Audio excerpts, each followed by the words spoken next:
तो मैं चाहूंगा किसी को कुछ क्वेश्चंस हो तो। Thank you Girish. यहाँ पे डॉक्टर चौबे, एक मैं थोड़ा सा गिरीश ने जो कुछ पॉइंट्स रखे हैं उस पर कुछ कहना चाहूंगी। एक तो गिरीश ने जैसे बताया कि आफ्टर केयर ऑर्गेनाइजेशन में अगर केयर लीवर को भेजा जाता है तो वहां तो फिर भी कोई एक आफ्टर केयर ऑफिसर होगा जो शायद उनके साथ इंटरेक्ट करता होगा। जैसे हमारे साथ दिल्ली में गर्ल्स के लिए जो CCI था, उसी कैंपस में आफ्टर केयर होम भी था और वहीं पर नारी निकेतन भी था। तो हम गर्ल्स को जब आफ्टर केयर होम में भेजते थे तो वहां पर आफ्टर केयर ऑफिसर्स भी डेजिग्नेट किए गए थे, जो लेडी आफ्टर केयर ऑफिसर्स होती थी। लेकिन जैसा गिरीश ने कहा, जो कम्युनिटी में चले जाते हैं वहां उनके पास इंटरेक्शन के लिए कोई नहीं है। तो इसके लिए एक बहुत अच्छा सोल्यूशन होता है कि कम्युनिटी में ही मेंटर्स थोड़ा सेलेक्ट किए जाएं और उन्हें एज ए मेंटोर वहां पर अपॉइंट किया जाए। तो अगर किसी एक मेंटोर के साथ 4-5 बच्चे दिए जाएंगे तो वो केयर लीवर्स के साथ एक सोशल इंटरेक्शन कर सकते हैं। तो इसकी जरूर कोशिश हम सबको करनी चाहिए और इसके बारे में थोड़ी अवेयरनेस भी फैलानी चाहिए। और जैसे कि मैंने आपको कहा, डिस्ट्रिक्ट लेवल पर जो एक child welfare and protection committee के कॉन्स्टिट्यूट करने की संकल्पना की गई है मिशन वात्सल्य में, उसकी जिम्मेदारी ये बताई गई है कि वो पब्लिक में आफ्टर केयर को लेकर के अवेयरनेस भी फैलाएं, ताकि पब्लिक में जो एक पब्लिक स्पिरिटेड सिटीजन होता है जो हेल्प करना चाहता है, वो आगे आकर के मेंटोरशिप यहाँ पर ले सकता है। अच्छा, एक गिरीश ने ये बताया कि 7,000 रुपए का अमाउंट स्टेट गवर्नमेंट की तरफ से प्रॉमिस किया गया था। तो यहाँ पे मैं ये एक पॉइंट बताना चाहूंगी कि बिल्कुल जो स्कीम है उसमें ये प्रोविजन है कि सेंट्रल गवर्नमेंट जो फाइनेंशियल सपोर्ट दे रही है उसके अलावा स्टेट गवर्नमेंट की तरफ से एक्स्ट्रा फाइनेंशियल सपोर्ट दिया जा सकता है। तो अगर कोई स्टेट गवर्नमेंट ऐसा प्रॉमिस कर रही है तो बिल्कुल इम्प्लीमेंट होना चाहिए। ये एक बहुत बड़ा लैकुना है कि वो प्रॉमिस तो कर रहे हैं और दे नहीं रहे हैं। देन तीसरी बात एक गिरीश ने कही जो मुझे बहुत फील होती थी, जब मैं CWC में मेंबर थी तो मैंने देखा कि वहां पर आफ्टर केयर ऑर्गेनाइजेशन में जब हम गर्ल्स को भेजते थे तो मेन फोकस होता था उनकी शादी करने पर। और मुझे ऐसा लगता है कि जो ये इंडियन सोसाइटी का, इंडियन माइंडसेट का जो ये ऑब्सेशन है शादी के साथ, ये कहीं ना कहीं सबको मुश्किल में ही डालता है। क्योंकि शादी से पहले ये होना चाहिए कि हमें इन बच्चों को, जो ये यंग पर्सन है, जो यूथ है, इन्हें मोटिवेट करना चाहिए कि ये अपनी स्किल्स बढ़ाएं, एजुकेट हो, पहले अपने पैरों पर खड़े हों, उसके बाद में शादी तो ये खुद ही कर लेंगे, कंपेनियन अपने आप ये खुद ढूंढ लेंगे।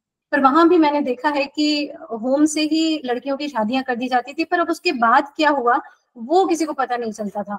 So yes, it's a very relevant point. इसके अलावा ओडियन केयर की जो हम स्टडी रिपोर्ट की बात कर रहे थे, इसके बारे में थोड़ा सा मैं आप सबको बताना चाहूंगी। 2017 में इन्होंने पायलट स्टडी की थी दिल्ली में DCPCR के कोलैबोरेशन के साथ, और उसके बाद इसको बड़े लेवल पे किया गया 5 राज्यों के साथ, जिसमें राजस्थान, गुजरात, दिल्ली, महाराष्ट्र और कर्नाटका को लिया गया। और ये जो स्टडी की गई थी ये टाटा ट्रस्ट और यूनिसेफ के सपोर्ट के साथ की गई थी। और इसका जो कंक्लूजन आया उस पर इन्होंने जो पूरी रिपोर्ट दी है, फाइंडिंग्स इन्होंने अपनी उस रिपोर्ट में दिखाई है। वहां से एक छोटा सा पैराग्राफ मैं पढ़ रही हूँ, वो थोड़ा सा आप सुनिएगा सभी।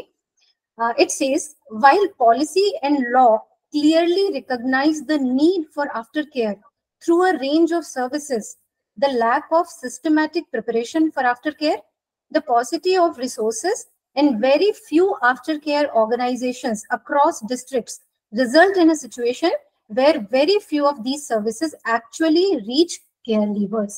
तो हम प्लानिंग कर रहे हैं, हम प्रोग्राम्स बना रहे हैं, लेकिन केयर लीवर्स तक ये फैसिलिटी पहुंच रही है या नहीं पहुंच रही है, that's the most pertinent question. Thank you Kavita ma'am. कुछ पॉइंट्स मेरे भी हैं। एक तो जो आपने बोला मैरिज इंस्टीट्यूशंस, शादी बुरी नहीं है, हमें बच्चों को शादी के लायक प्रिपेयर करना है तो उसके बाद वो शादी कर लें। बट ओवरऑल सीइंग कि वो अपने आप में एक प्रॉब्लमेटिक कंडीशन है, आई डिसएग्री।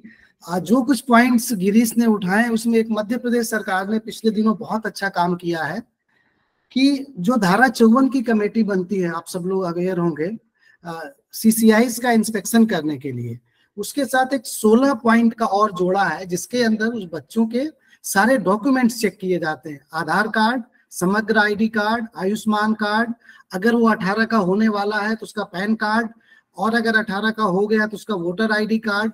इस तरीके से कुछ 12-13 डॉक्यूमेंट्स हैं जो हाई कोर्ट की कमेटी की रिकमेंडेशन के आधार पर सेक्शन 54 में जोड़े गए। क्योंकि मैं सेक्शन 54 का मेंबर हूँ यहाँ पे, तो मैं पिछले 4-5-6 महीनों से लगातार इन डॉक्यूमेंट्स को वेरीफाई कर रहा हूँ जो संस्था में बच्चे रह रहे हैं। तो एक तो आपकी मैडम, एक मिनट बीच में ना बोले प्लीज। तो एक तो आपकी प्रॉब्लम जो है ये काफी हद तक सॉल्व हो जाएगी इसको लेकर के। एमपी गवर्नमेंट ने भी इसमें 2000 रुपये आफ्टर केयर का मिलता है। अगर उन बच्चों को नहीं मिल रहा तो मुझे लगता है इसमें स्टेक होल्डर, चाहे CWC हो या CWC से ज्यादा चाइल्ड वेलफेयर CCI के लोग हों, क्योंकि जो बच्चे 18+ बाहर निकलते हैं तो उस इंस्टीट्यूशंस के टच में रहते ही हैं। तो अगर वो इंस्टीट्यूशन एफर्ट करेगी DCPU के थ्रू तो ये प्रॉब्लम सॉर्ट आउट हो सकती है, चाहे आपका राजस्थान की बात करें या किसी और स्टेट की बात करें। जी, तो सबसे पहले अनीसा ने हैंड रेज किया। अनीसा, आप अपनी बात करें, फिर डॉक्टर शीतल की तरफ हम चलेंगे। जी यस सर। सर मैं भी कविता मैम के जो कुछ पॉइंट्स थे उसी को ही आगे थोड़ा सा अपना एक्सपीरियंस उसमें ऐड करना चाहती हूँ। जैसे मैम ने भी बताया कि जो शादी वाला जो मुद्दा है गर्ल्स को लेकर, कि मतलब सोसाइटी काफी ऑब्जेक्शन है इस शादी वाली चीजों को लेकर, तो इसमें मैं ये कहना चाहती हूँ कि CCI के गर्ल्स के लिए तो ये बहुत ही ज्यादा कॉम्प्लिकेटेड हो जाता है, बिकॉज हम लोग को CCI में किसी माँ फिगर को देख के हम बड़े नहीं हो पाते कि जिससे हमें कल्चरल का और घर को मैनेज करने का हमें पता हो कि घर कैसे मैनेज किया जाता है, राइट। तो जैसे ही हम लोग एक फैमिली उसमें जाते हैं तो हमारी डिफिकल्टीज बढ़ जाती है रिलेशनशिप्स बनाने में। क्योंकि अगर मैं अपनी एक सिस्टर का एक्सपीरियंस शेयर करूं तो उसको अपनी जो क्या कहते हैं मदर इन लॉ है, उन्हें मदर इन लॉ बोलने में ही कितना टाइम लग गया, क्योंकि उसने कभी मदर वर्ड ही यूज नहीं किया था। और फिर सेकेंडली किसी और की मदर को अपना मदर बोलना ही बहुत बड़ा एक क्या कहते हैं चैलेंज है। फिर उसके बाद बाकी भी और लोग जो भी रिलेशंस में हैं उनको उनके रिलेशनशिप्स को समझना कि वो किस तरह से मतलब रिलेशन बनाते हैं हमारे साथ, वो बहुत डिफिकल्ट हो जाता है। फिर घर को मैनेज करना वो प्लस पॉइंट अलग ही तरह का चैलेंज है। कल्चरल का भी नॉलेज बिल्कुल जीरो होता है, क्योंकि हमें CCI में हर तरह के कल्चर फॉलो करते हैं और मतलब एक क्या कहते हैं सेकुलरिज्म के साथ हम लोग वहां पे रहते हैं। हम लोग के पास ये नहीं होता कि हम कोई हिंदू फॉलो ज्यादा कर रहा है, मुस्लिम फॉलो ज्यादा कर रहा है, तो इस तरह से ये चैलेंज होता है। सेकेंड बात जो मैम ने बोली थी कि बच्चों को अवेयरनेस नहीं होती कि जो अथॉरिटीज ऑलरेडी इस चीज पे काम कर रही हैं या वो किस तरह से अपना हेल्प कर सकते हैं आफ्टर केयर को लेकर। जिस टाइम पे मैं निकली थी, अगर मैं आपको बताऊं तो मेरे ही मतलब मेरे जहां मैं रहती थी उसके ही मतलब उसी कॉलोनी में एक आफ्टर केयर होम था, लेकिन मुझे CWC से ना कोई अवेयरनेस आई, ना मेरे होम की तरफ से कोई अवेयरनेस आई। तो मुझे पता ही नहीं चला कि मैं अपने आप को एक आफ्टर केयर होम में भी डाल सकती थी उस टाइम पे। और मैं मतलब मुझे ऐसे ही सोसाइटी में जाना पड़ा विदाउट मतलब सपोर्ट के। तो इस तरह से मैं ये पॉइंट्स ऐड करना चाहती थी। Thank you. अनीसा, आपकी बात बिल्कुल सही है। एक हम लोग जो इस पूरे सिस्टम में एक चीज जो मिस करते हैं, आई थिंक हर आदमी इसको एग्री करे, ICP। मैं बार बार कह रहा हूँ, marriage is not a bad thing. Culture marriage is not bad, I am married. Yes that's why I am saying कि हम it's a great support, but we have to be prepared, like the girl has to be prepared for that, because it is more burdensome for the girl. एक lady के perspective से आप देखिए, हमारी society में जब वो एक इन-लॉज की फैमिली में जाती है तो वहां इस तरह की एक्सपेक्टेशन नहीं करते हैं बच्चों को। मैं अपना उदाहरण बता रहा हूँ। मैं 2 इंस्टीट्यूशंस के साथ जुड़ा हुआ हूँ। लगभग मेरे 3 साल और CWC के 6 साल के कैरियर में 20-22 बच्चियों की कन्यादान हमने किया है। और कन्यादान का मतलब ये नहीं है कि सिर्फ हमने कन्यादान करके छोड़ दिया है, रेगुलर फॉलोअप होता है। अभी 11 तारीख को हमारी एक बच्ची की शादी है।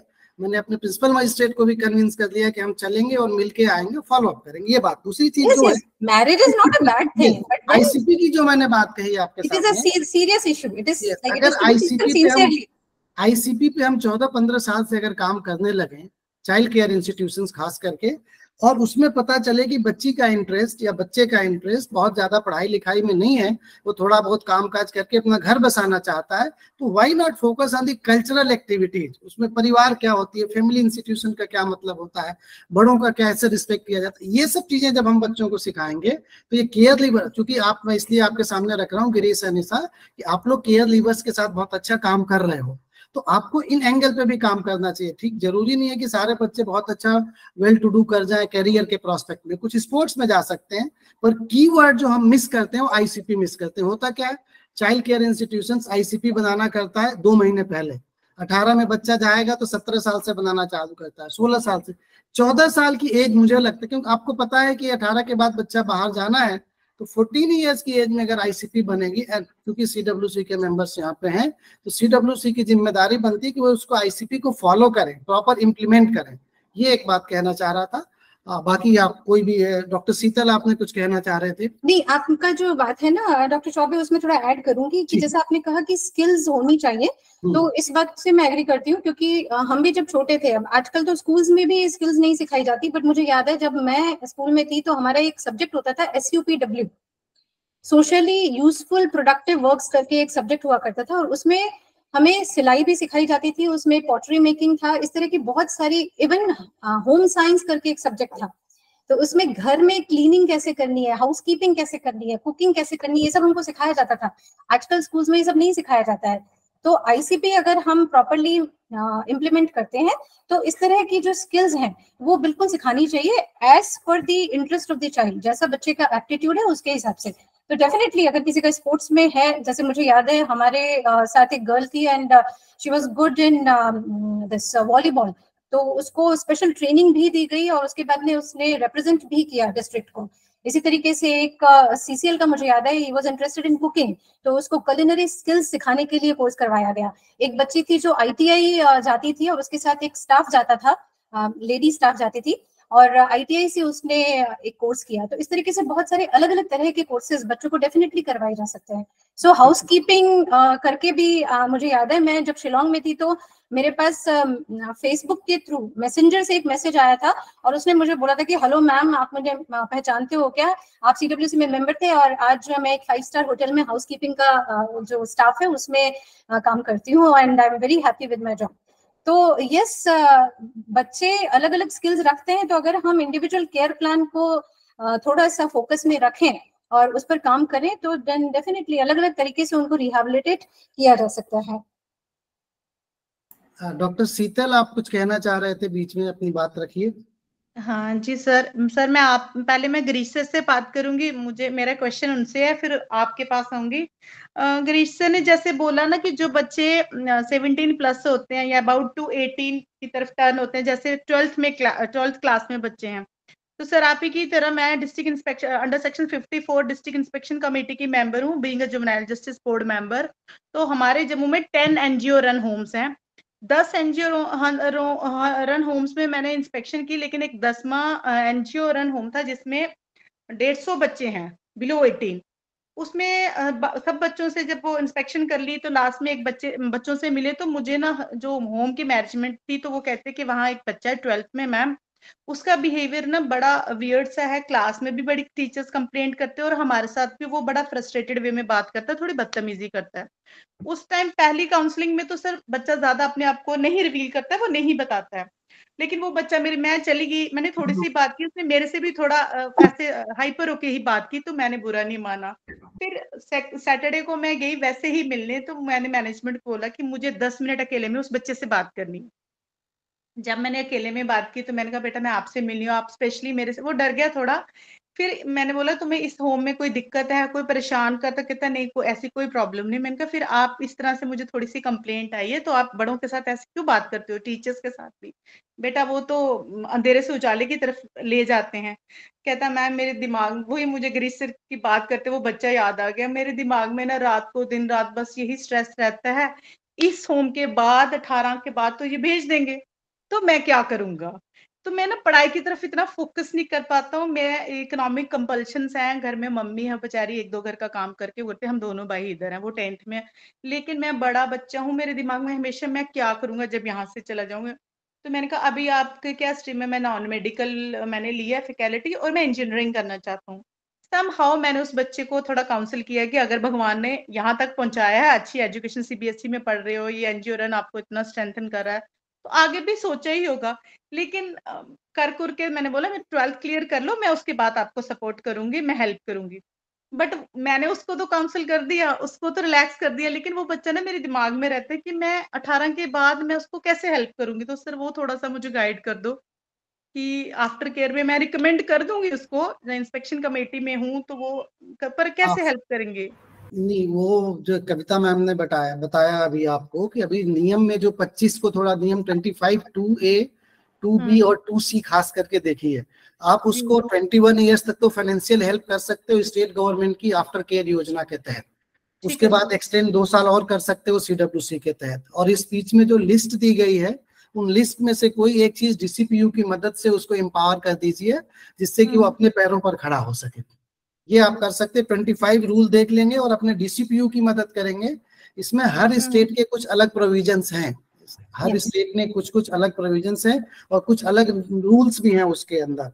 तो वो थोड़ा देख लीजिए, बाद में आप एक बार बात भी कर लेंगे तो हम भी हेल्प कर सकते हैं इसके अंदर। Sir, being a district inspection committee, can I recommend that child? मैं कर सकती हूँ इंस्पेक्शन कमेटी के मेंबर के हवाले से इन 4 बच्चों को रिकमेंड कर सकती हूँ? वो तो CWC ही करेगा, CWC ही करेगा।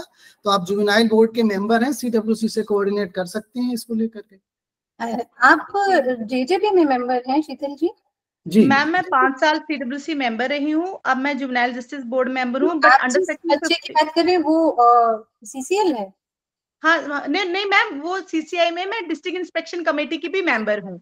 अच्छा, आप चिल्ड्रन होम की बात कर रहे हैं? हाँ, तो CWC को ही करना पड़ेगा जी। आप DCPU को थोड़ा सा कॉन्फिडेंस में लेके DCPU से इसको थोड़ा डिस्कस करके और वो DCPU आगे फर्दर इसकी अनुशंसा कर सकते हैं CWC के सामने जी। ठीक है मैम। आप DIC में ICP जब चेक करेंगे उसमें अपना रिमार्क लिख सकते हैं, बिल्कुल लिख सकते हैं, क्योंकि ICP जब आप देखेंगे तो उसमें रिकमेंड कर सकते हैं किसको इस योजना से जोड़ा जाए, डायरेक्टली तो नहीं कर सकते। डॉक्टर लक्ष्मण त्रिपुरा से हैं, शॉर्ट में अपनी बात रखेंगे सर, ऑलरेडी हमारा टाइम कंप्लीट हो चुका है। डॉक्टर लक्ष्मण अपनी बात रखें। नमस्ते Kavita ma'am, Girish sir, Anisha madam. नमस्ते सर। आप सभी को जो चैलेंज का बारे में बताया तो उसके साथ मैं भी सहमत हूँ।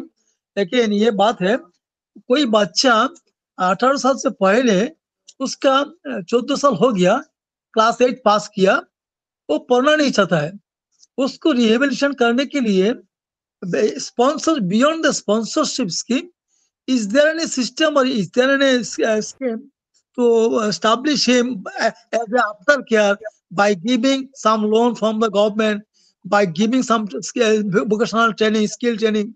Is there any provision? One thing. Another thing, the ICP and inspection format. There is a ICP inspection format. If it is followed very truly, very carefully, I think most of the problems will be solved. Another thing, there is a very strong lacking of the social interaction, social training of the home CCI children. So it is very necessary to give some social interaction, social training, even the students, if the children are living in the CCI. So how it is possible? They are doing education, they are doing to some extent sports, music in the home, but they don't come out generally from the CCI. So how they can we can interact the CCI inmates with the surroundings, social interaction, so they will be adapted after care. जैसे आप बताया था ना, marriage के लिए preparation है, तो marriage ceremony का कोई देखभाल करेगा तो उसका कोई एक्सपीरियंस होने होगा तो वो ऑटोमेटिकली उसका एडाप्शन हो जाएगा। Madam please. Sir, first of all, you asked about the skill training. So as I said earlier, the child can be trained in a skill of his choice in convergence with the National Skill Development Program. And for this, yes, the district magistrate can be approached. And then further, the skill development officer of the district can be approached. And as you yourself have given the solution that ICP has to be taken seriously. So the welfare officer who's working on the case must interact with the child. Even the help of a professional counselor can be taken so that they can know about the actual interest of the child. And then further they can work upon this. Inspection. Yeah, so. Shyamal Rao ji अपना प्रश्न रखें। Shyamal Rao ji. What was the second question? Sorry. You spoke about ICP and skill training, right? Madam, inspection तो 46 form है ना, वो भी अच्छा से देखभाल करना चाहिए। 46 सेकंड क्वेश्चन क्या था आपका? इंस्पेक्शन फॉर्म के बारे में आपका क्या? What is the question regarding inspection form? जो inspection form and ICP follow करेगा, प्रॉब्लम चैलेंज बहुत कम होगा, ये मेरा बात था। इंस्पेक्शन फॉर्म का मैं क्वेश्चन नहीं समझ पा रही हूँ. नहीं, he's saying that if anybody is following properly the ICP and inspection form. Yes, we've already discussed that. If you follow the problem ICP will be properly, then your problem is solved. Half of the problem is solved. Definitely challenges will be there.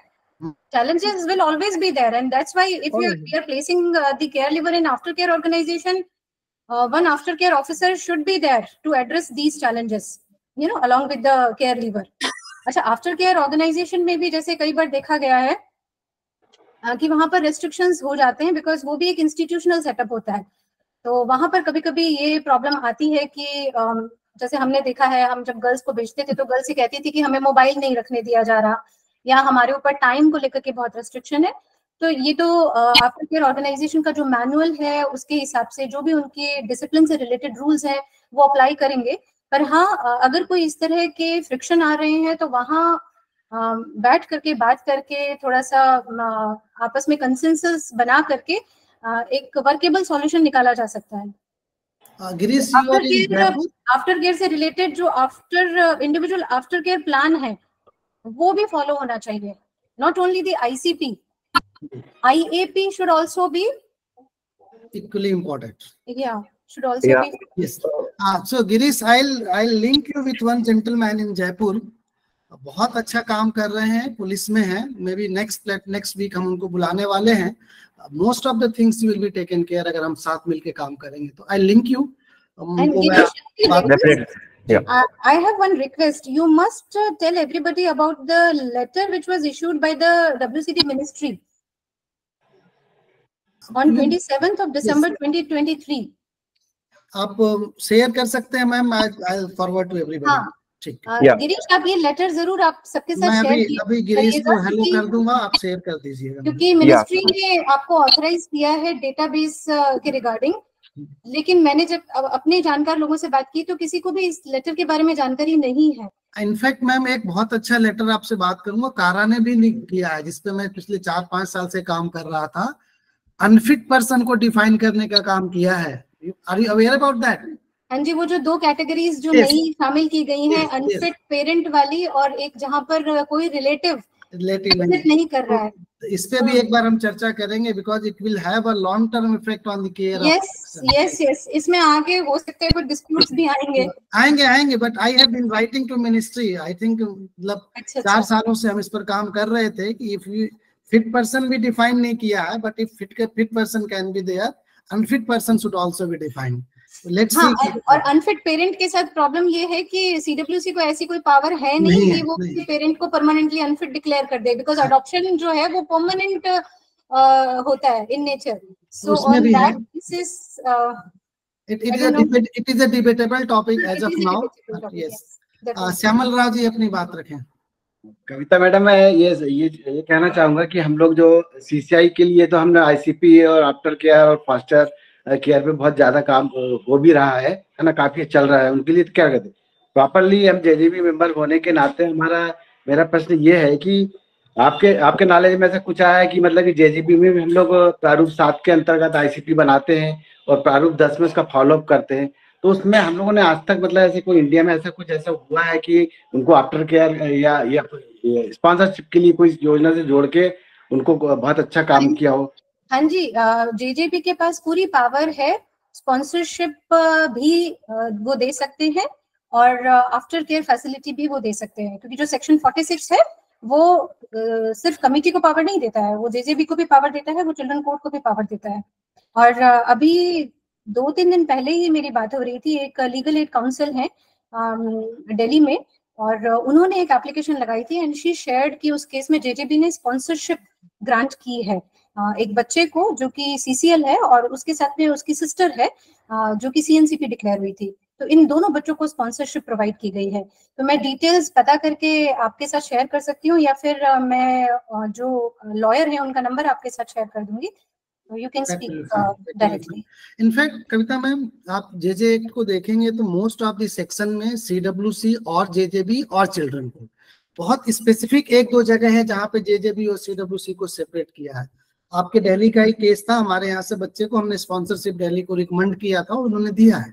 हाँ तो हाँ, ये है कि आप explore करेंगे तो मिलती है। रविंद्र ओझा जी अपनी बात रखें फिर। और ये लैंग्वेज बहुत क्लियर है सेक्शन Yes. 46 में, लेकिन कई लोगों को हाँ, मैंने कहते सुना है हाँ, कि जेजेबी के पास ये पावर नहीं है, लेकिन जेजेबी के पास बिल्कुल है, क्योंकि आफ्टर केयर लीवर को मिलती है और वो सीसीएल और सीएनसीपी दोनों एंटाइटल्ड है।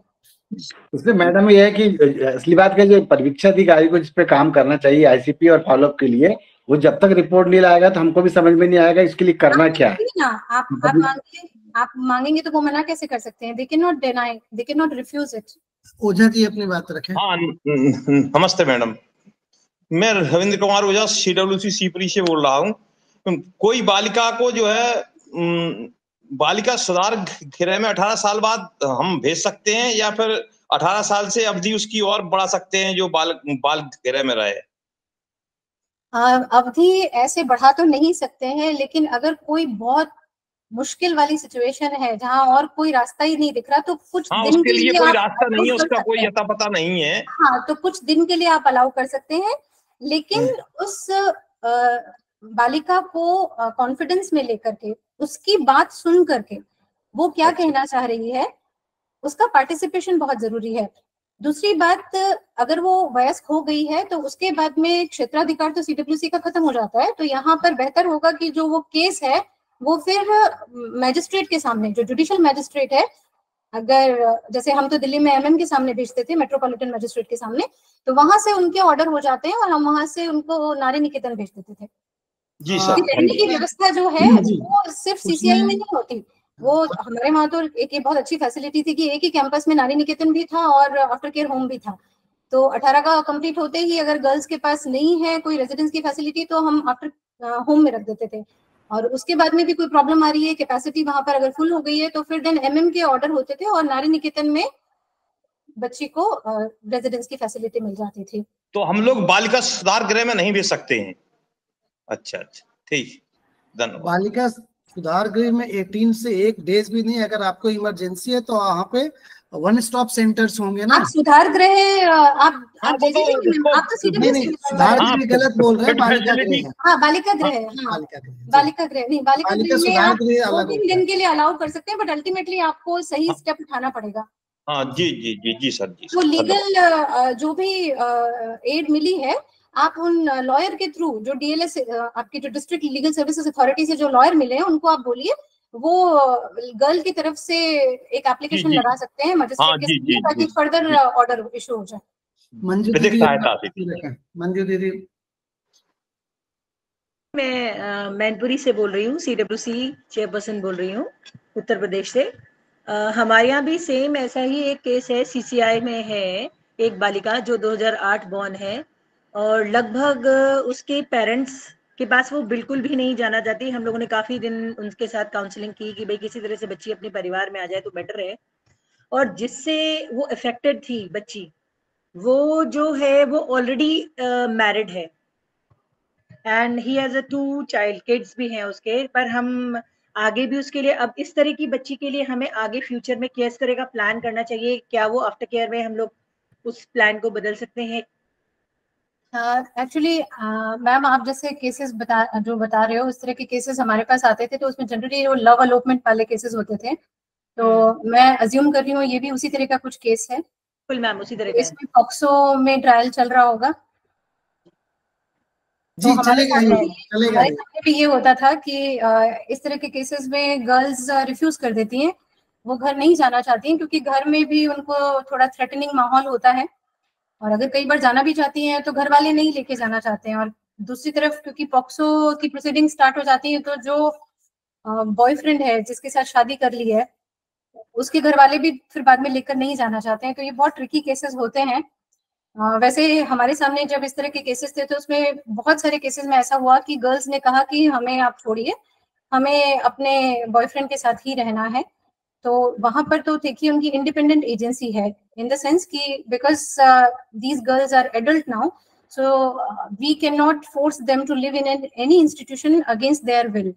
तो उनकी क्या इच्छा है वो पूछनी पड़ेगी, वो कहाँ जाना चाहते हैं। जैसे वो, मैं मान रही हूँ कि अगर उसकी इच्छा है कि मान लो वो वहां जाना चाहती है, but he is already married, तो फिर हम कैसे भेजेंगे? मैरिड है तो फिर इसका मतलब इनकी शादी तो फिर वैलिड ही नहीं है। ये तो मैं मान रही हूँ वैलिड नहीं, तो पर वो तो जैसे उसी के लिए प्रेफर कर रही है, डेफिनेटली करेगी, शी इज तो वेटिंग फॉर। मैम इसकी थोड़ी काउंसलिंग करवाइए, और इस काउंसलिंग में आप जो आपके लॉयर हैं उनको भी बैठाइए, जो CWC को लॉयर मिले हैं, जो बच्चे के लॉयर हैं, तो वो बच्ची को समझाएं कि इसके लीगल एंगल्स क्या हैं, क्या कॉम्प्लिकेशंस हैं, ताकि एक लीगल काउंसलिंग भी हो जाए, उसको समझ आए कि ये बात क्या है, क्योंकि कई बार इन बच्चियों को पता ही नहीं होता है कि उनकी जो शादी है वो वैलिड ही नहीं है। कविता मैम इसमें एक एंगल और भी है, और उसकी जो दूसरी काउंसलिंग है अपनी साइकोलॉजिस्ट के साथ वो भी हो जाए। एक इसमें एंगल और भी है, अगर पॉक्सो का है, बच्ची की उम्र कितनी है अभी जब उसका फर्स्ट कांटेक्ट हुआ था? 2008 बॉर्न है सर, 16 साल की है, 15 साल की है। अगर 16 साल से दो बच्चे हो गए हैं तो पहली बार कांटेक्ट 15 नहीं, बच्चे तो हस्बैंड के हैं, हस्बैंड के। बच्चे उसके हस्बैंड के ऑलरेडी 2 हैं, ही इज ऑलरेडी मैरिड। नहीं, तो अगर उनका संबंध बना है 16 साल से पहले तो पॉक्सो में 20 साल की सजा कम से कम होगी उस आदमी को। तो ये समझाइए कि वो जब बाहर ही नहीं रहेगा तो उसके साथ रहेगी कैसे वो? आपको लीगल एंगल्स भी समझाने हैं, और इसके लिए आप लॉयर की हेल्प लीजिए, जो DLSA के लॉयर हैं, लीगल सर्विसेज अथॉरिटी के लॉयर हैं, उनकी हेल्प लीजिए, उसकी आप काउंसलिंग करवाइए, ताकि उसको समझ आए कि ये पूरा मसला क्या है और कितना कॉम्प्लिकेटेड हो जाएगा उसके लिए। एंड एक्चुअली काउंसलिंग होती है तो समझते हैं वो, थोड़ा सा it takes a number of counsellings, a number of sessions, 1 2 3 4 counselling sessions लगेंगे, बट समझेंगी बात को। Thank you ma'am, thank you very much Kavita madam. As usual आपका सेशन एक बार फिर थोड़ा लाइवली रहता है और लंबा भी है। गिरीश को भी बहुत अच्छा लगा, आप लोगों की जो प्रॉब्लम्स आपने बताई उस पर हम भी कुछ काम करेंगे आपके साथ। तो आप सभी को बहुत बहुत धन्यवाद। अगले सप्ताह फिर मिलेंगे किसी अच्छे विषय के साथ। नमस्ते। नमस्ते सभी। नमस्ते sir, thank you everyone. Okay, thank you.